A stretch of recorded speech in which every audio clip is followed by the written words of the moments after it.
राना साहब, आम तौर पर मुश्किल हालात में सियासी हमांगी जो होती है वो रास्ता निकालती है, लेकिन यहाँ पर अपोजिशन जमातें एक तरफ है और हुकूमत दूसरी तरफ बैठी है। कितना अरसा हम ऐसे आगे बढ़ सकेंगे? नहीं, देखिए, इसमें अगर आप इस सूरत हाल का थोड़ा बेलाग और गहराई में तजिया करें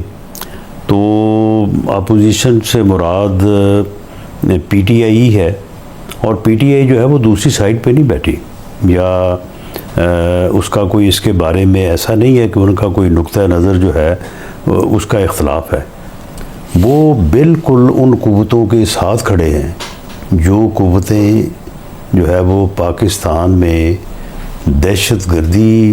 जो है वो कर रही हैं, और जो क़ुव्वतें उस दहशतगर्दी को सपोर्ट कर रही हैं, और जो क़ुव्वतें पाकिस्तान की रियासत के अगेंस्ट